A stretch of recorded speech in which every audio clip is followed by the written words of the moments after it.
डाकू उंगली मालो महात्मा गौतम बुद्ध की कहानी जो है वो एक बार सबको सुननी चाहिए।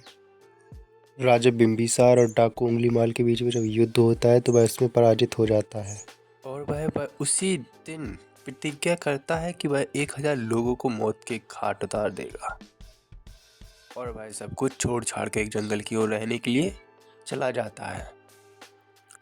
उस जंगल से जो भी व्यक्ति जाता वह उसे मार देता था। उसके हाथ की उंगली को गले की हार की तरह पहनता था, निशानी के तौर पर कितने लोगों को उसने मार दिया है। तो उस गांव से जो रास्ता था डाकू गुलीवाल के पास जाने का, तो लोगों ने उस रास्ते को बंद कर दिया क्योंकि उसने 999 लोगों को मार दिया था। लोग भी परेशान, राजा परेशान, हर एक लोग परेशान। उस रास्ते से जाने के लिए डर डर कांपते थे और कोई भी उस रास्ते से नहीं जाता था। उस जगह पर एक साइन का बोर्ड लगा दिया गया कि यहाँ डाकू उंगलीमाल रहता है, कृपया इस रास्ते से ना जाए। यहाँ डाकू उंगलीमाल रहता है, वह लोगों को मारता है बिना किसी दया भाव के।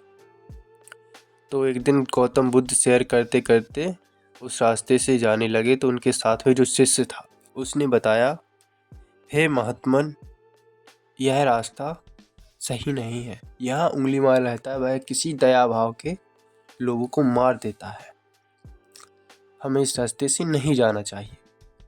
तो तथागत गौतम बुद्ध ने जो कहा वो सुनिए। हे मेरे शिष्य, यदि तुम मुझे यह ना बताते कि यहाँ डाकू उंगलीमाल रहता है, वह लोगों को मार देता है, तो मैं अपना रास्ता बदल भी लेता। अब जो तुमने मुझे बता दिया है कि इस रास्ते पर डाकू उंगलीमाल रहता है और वह लोगों को मारता है, तो उसको मेरी बहुत ज़रूरत है, मेरी आवश्यकता है उसे।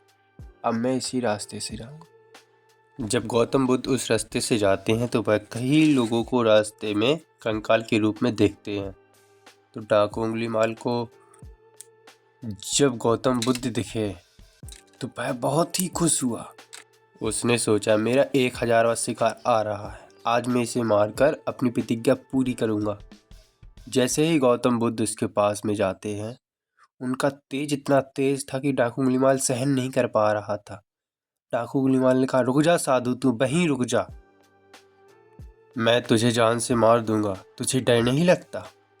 गौतम बुद्ध कहते हैं, किस बात का डर, मुझे क्यों डरना चाहिए, मृत्यु तो सभी को आनी है। तो डाकू उंगलीमाल कहता है, मैं तुझे मार दूंगा। तो गौतम बुद्ध ने कहा, मार दे, पर एक शर्त है। बोला, क्या? तुझे मेरा एक काम करना पड़ेगा। तो डाकू उंगलीमाल ने कहा, बोलो क्या काम है। तो गौतम बुद्ध ने कहा, इस पेड़ की टहनी को तू काट दे। तो उंगलीमाल अपने पास में एक तलवार रखता था, उसने धड़ाक से अपनी तलवार निकाली और उस टहनी को एक ही झटके में काट दिया। तो गौतम बुद्ध मन ही मन में सोच रहे थे कि बात तो अभी भी मान रहा है, सुधर जाएगा ये। तो डाकू उंगलीमाल ने कहा, अब मैं तुझे मार दूंगा। तो गौतम बुद्ध ने कहा, एक काम और करना पड़ेगा। बोला, क्या? अब तू इसी टहनी को जोड़ दे। तो डाकू उंगलीमाल कहता है, तू साधु, तू पागल है, जो एक बार कट गया सो कट गया, फिर वो दोबारा नहीं जुड़ सकता। तो बुद्ध ने कहा, मैं भी तो तुझे यही समझा रहा हूँ, जो कट गया सो कट गया, काटना आसान है, जोड़ना नामुमकिन है। उसकी आंखों में आंसू आ गए। उसने अपनी तलवार महात्मा गौतम बुद्ध के चरणों में डाल दी और वह गौतम बुद्ध के पीछे पीछे चला आया आश्रम। बुद्ध ने कहा, जाओ अब भिक्षा लेकर आओ, उसी गांव से लेकर आना जिस गांव के तुमने लोगों को मारा है। जब वह भिक्षा मांगने के लिए गया तो लोगों ने उसे तरह तरह की गालियां दी, तरह तरह से पत्थर मारे, उससे भगाया, उससे बहुत धुतकारा। तो डाकू उंगलीमाल रोते रोते हुए महात्मा गौतम बुद्ध के पास आया और बोला, उन लोगों ने मुझे मारा है, गालियां दी हैं, पत्थर मारे हैं मुझे और भगा दिया है, भिक्षा का तो एक दाना नहीं दिया है।